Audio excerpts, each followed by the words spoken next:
Hello everyone, I'm Rick Janzen. Welcome to my fly bench.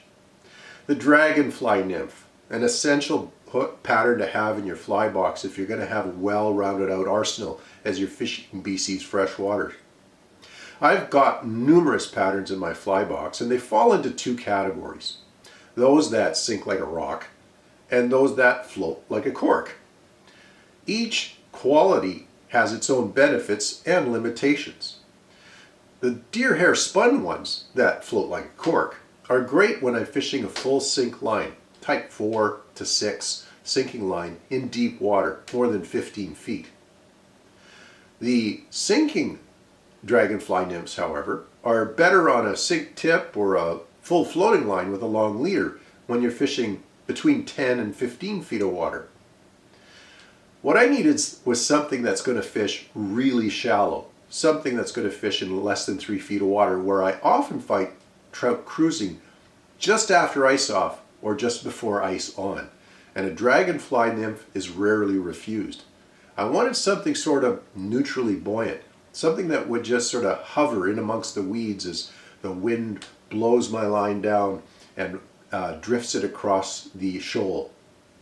Well, I've been experimenting a lot this winter to come up with the qualities that I want in the One More Dragonfly pattern.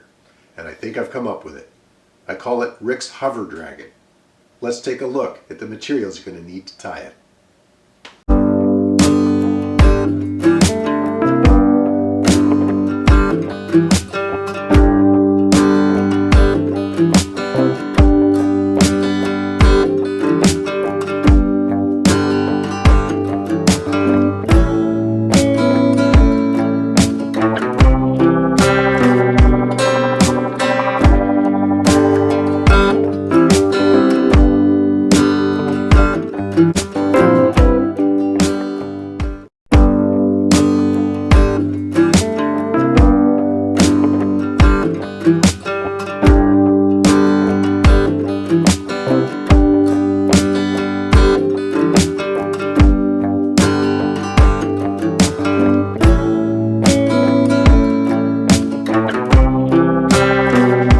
Everybody, into my vise I've got a number 8 2x long streamer hook.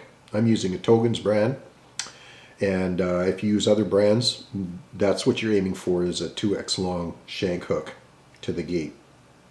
I'm coming in with my Vivus A-Dot black tying thread, and of course you can vary the thread for the different colors. When I'm tying it in olive or green, I'll use an olive green thread. And dark brown, I'll go with the black again. Now, the first thing we're going to do is bring in some eyes, but before I do that, I learned a little trick from bearded trout flies.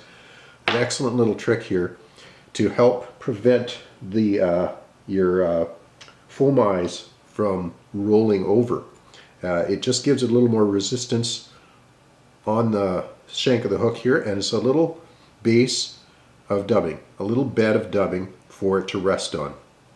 Just made the smallest dubbing noodle there, and we're going to position our foam eyes on here.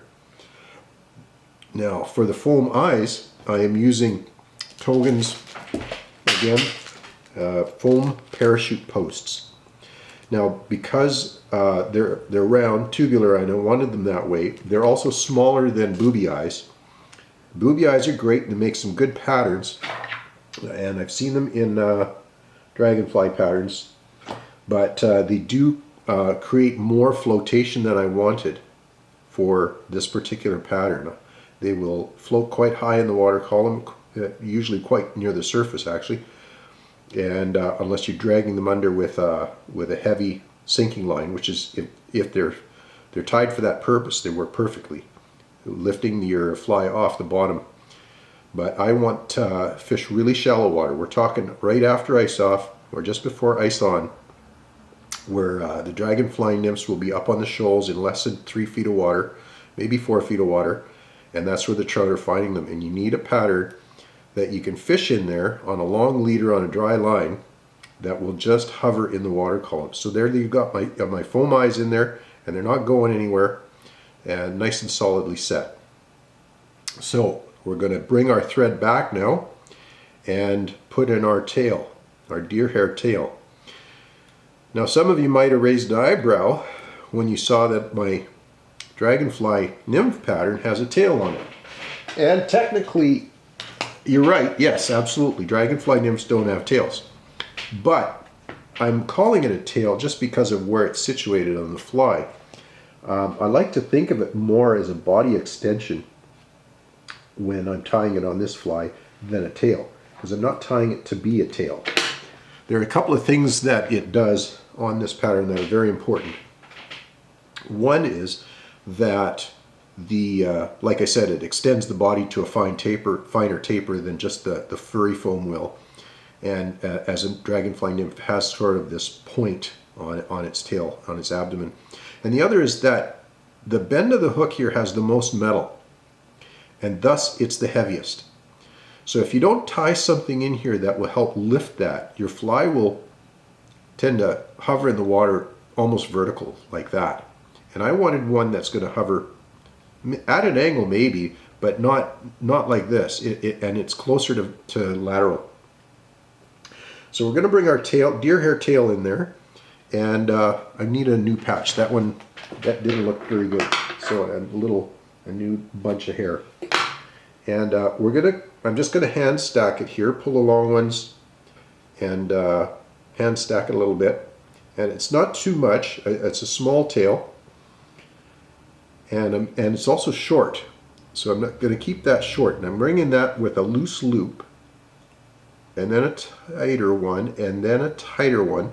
And now I don't want it to flare, so I'm going to do some looser wraps toward the bend of the hook here in order to gather those hairs into closer to a pointy looking tail. There we go. Again, going with a looser wraps toward the actual tail of the fly. That helps gather the individual hair fibers and brings them to a point there. All right. Now we're going to bring our thread forward just a little bit here in front of the hair, and our rib material is going to be extra small UTC black copper wire. Now I had a piece cut here, and I don't see it right now, so it looks like I'm going to have to cut a new one. And I'll just get that cut off of here. Now the great thing about this particular pattern is you can vary your ribbing material depending on how your fly reacts when you put it in a tub of water. When you tie your first one, now what can vary in this pattern, first of all let me back up, what can vary in this pattern is the type of brand of hook you use. That can vary the weight of the hook. If you're using Togen's, Mustad, TMCO, Daiichi, you may get a hook that is heavier or lighter than the particular hook I'm using today. And so that will change the buoyancy of your fly. Well, what you can do other than on the rest of this fly to change the overall weight of the fly is you can change your ribbing material. I'm using extra small, works perfectly for this fly. But I have also used with other hooks thread or small wire or even medium wire, and that will vary depending on how the fly reacts in the water. So if the fly is sinking too fast and dropping down, I'll go with a lighter rib, I'll go to thread. If the fly is floating too high, when I test it in a tub, I'll go with a heavier rib, something like a small or medium wire. And so you can make minor, very fine-tuned adjustments there to achieve the neutral buoyancy you're looking for. Now our shell back material is coming in here. This is 1/8 inch scud back in light brown. It's actually called tan, and that's going to form our shell back. Now I'm going to bring my thread forward now to just behind the eyes, because this is where the furry foam comes in. There's a little trick that I also learned from bearded trout flies here for this pattern. So I'm using about a little more than 1/4 inch wide furry foam, not quite 1/2 inch, maybe 3/8 or in around there, maybe just a little less than 3/8, and I'll cut it lengthwise like that into 2 legs. So I'm going to give this furry foam a set of legs, and you want it just a little bit less than the length of the body when you've cut. I'm just test measuring it there, yeah, because it is stretchy, and you're going to tie it in there and pull on it to stretch it. So I'm going to tie in one leg on the far side, and I'm pulling back to get that thing tied in all the way back to the bend of the hook to where the tail starts. Get it back there. And now I'll bring the other leg onto this side, hold it in there, and slowly work my way forward, pinching it and making sure it doesn't roll over to the other side. Now I've got the furry foam body in there, and I'm going to lock it in really tight. I've got it as far back as I want. I bring that forward to the eyes. Now we'll just simply wrap the furry foam, and I like to overlap about a half a wrap on this furry foam and bring it forward to just behind the eyes here. Now I'm going to capture that in a couple of good snug wraps. And once we've got that tied in there, we're going to cut off the excess without cutting our thread. That's the trick. So I hold my thread out of the way with my finger, pushing it away from the shank of the hook, and cut off my furry foam. Now what comes in is our shell back. Our shell back comes in over the back and between the eyes. And in order not to have this shell back flip up when I wrap it with the thread, the first capture of the thread is again a loose loop, and it pulls the furry foam down on both sides of the eyes. So it's pulling down and arcing it down into both sides of the eyes before I can give it another tight wrap here.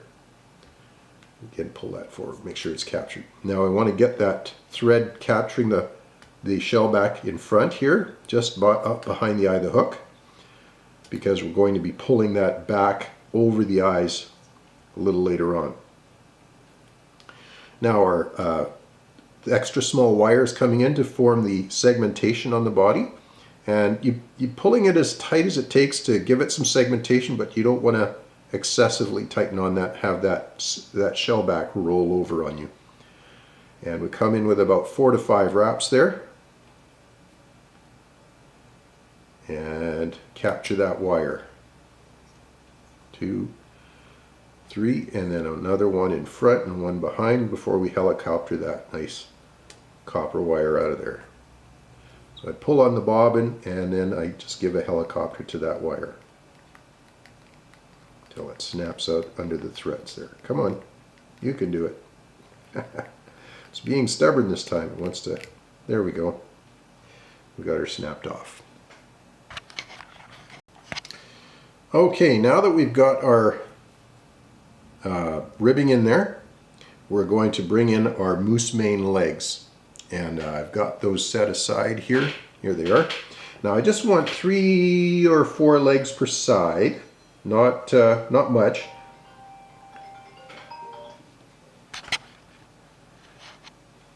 And they're sparse. They add a little more flotation to the fly, and of course the visual of legs. But they also serve another function. As your fly is drifting through maybe some weeds in those shallow shoals, these will repel the fly from the weeds. They're stiff enough, they're stiffer than pheasant tail, stiffer than silly legs, and they will actually keep that fly from engaging with the weeds by sort of shouldering the fly away from the weeds. And I get about the length of the body on one side of the hook here, and we're going to cut them off. I need that a little bit more secure there. They moved when I pulled the tag in, so I'm going to give it another wrap or 2. That shell back is always if I had one of those material holders out front here on my vise, I'd be a lot better position, but I'm working without one. So there we go, get that there. And we don't have to cut them off terrible short, as dubbing is going to be coming in there to cover up those tag ends. Now I'm going to turn the vise a little bit to tie my legs on the other side. And again, 3 or 4 hairs of moose mane. Now the older flies, like the bottom walker, dragonfly nymph that's tied of deer hair, spun deer hair, used moose mane often in the beard of the fly to keep it weedless, and it works excellently. But because we're not dragging this one on the bottom, we want it to hover in the water column. We don't need the moose mane on the bottom, which when I tested it, the first time I did that, it actually gave me a fly that would swim inverted, so upside down. And so I went with the legs on the sides to correct that problem, but it also, what it does is it keeps that weedless quality in them, as they will, again, like I said, shoulder the stiffer fibers of the moose mane will shoulder the fly away from the weeds when they happen to drift too close to them.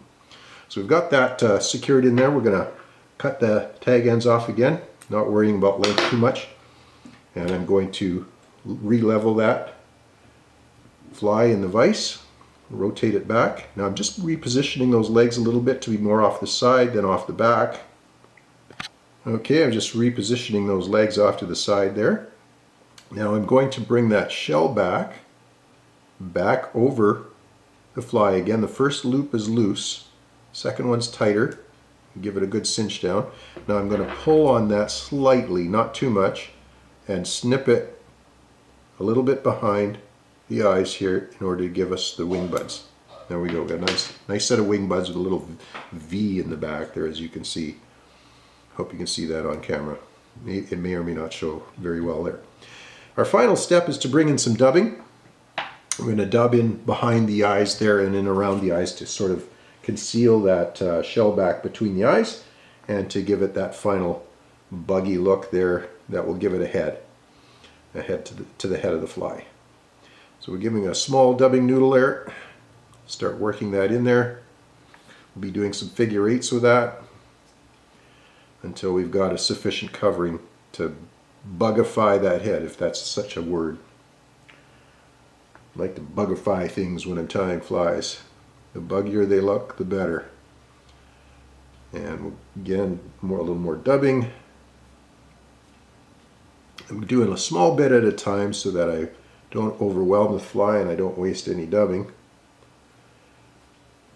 And just want to make sure I've got it all covered. I've got a very buggy looking critter up here. And this is the major part of the tying portion of the fly. We're basically done. Again, another one figure eight. We need to cover up some more of that shell back in there. And just before the dubbing runs out, I like to take the dubbing noodle runs out. See, I've got that in there. Now I've got a little bit left here, so I'm going to take my whip finish tool and actually dub whip finish with the dubbing, and that helps conceal some of the thread there. 2, 3, throw that in there, and 4.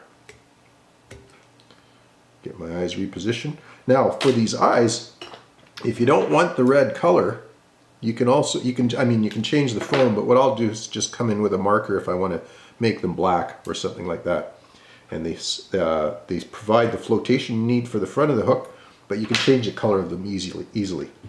So there you have Rick's Hover Dragon. It's neutrally buoyant. It will basically float in the hover in the water horizontally like that, or maybe on a slight incline because of the tension of your leader, and it'll drift. I like to cast these. Now, one of the things you need to know before I talk about casting is this furry foam will soak up water. When you first cast this on the water, it'll float like a cork. And you'll think, what? Or if you try it in a tub. But if you start to palpate or squeeze that foam and start to absorb the water on all the sides, and that furry foam will soak it up, it'll start to just drop and hover in the water, neutrally buoyant. The deer hair, the moose mane, the parachute post eyes, all give it that flotation it needs to stay above the bottom. I'm just repositioning one of these dubbing loops here. Got onto the eye. There we go. Get that eye free. And it's a fantastic pattern for drifting through. And like I said, when it comes to casting, I like to cast this quartering to the wind over the shoal that I'm fishing, so that the wind drift takes it across the shoal And if there's any weeds in there, these moose main legs will help repel or shoulder the fly away from the weeds, and it'll continue to drift till it goes straight downwind. And when the fish see these, when they're onto them in that ice off or just before ice on period, they rarely refuse a dragonfly. And the hits are pretty hard. So I fish it on a 3X fluorocarbon tippet with a loose loop, and it's a fantastic fly in those situations. And you can experiment with the rib to get the exact buoyancy you want. This is the match that I've found that works perfectly for me. If you've enjoyed that pattern, please consider subscribing to my channel. It's free, doesn't cost you a penny, and it'll allow you to get in contact with more of my videos on my channel. And while you're at it, please hit that like button and consider sharing this video with your friends. I'm wishing you the best of luck this next coming fishing season. Hope you enjoy the tying season, and I'll say goodbye for now. Thanks for watching.